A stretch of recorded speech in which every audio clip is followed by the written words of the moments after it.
तर नुकताच आत्ता राज्याभिषेक सोहळा संपला आहे. आम्ही वरती निघालो आहे कारण आम्हाला सोडलं नाही पटकन. पण एक खूप अशी म्हणजे राग येणारी गोष्ट किंवा वाईट वाटणारी गोष्ट म्हणजे तुम्हाला दाखवतो आहे. हा जो नाणे दरवाजाचा जो रोड आहे पूर्ण गडावरती येण्यासाठी, त्या संपूर्ण रोडवरती कचराच कचरा आहे. म्हणजे असं वाटतंय ना की कोणीतरी म्हणजे हे असं कचरा डम्पिंग ग्राउंड असतं ना कचऱ्याचं, तसं वाटतंय. म्हणजे खूप राग येतो आहे की लोक असं कसं करू शकतात. काय करायचं आहे लोकांना की स्वतःचं म्हणजे स्वतःची आणलेली बाटली पाण्याची स्वतःसोबत घेऊन जाऊ शकत नाही. एवढी पण मॅच्युरिटी लोकांमध्ये नाही आहे.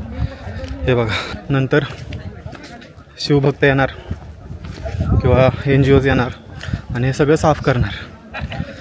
पण तेच जर प्रत्येकाला प्रत्येकाच्या जबाबदारीची जाणीव असते तर हे असं कृत्य बघायला भेटलं नसतं. म्हणजे बाहेरच्या देशातून किंवा बाहेरची कुठून लोकं आली तर त्यांनी काय संदेश घ्यायचा, हे कचरा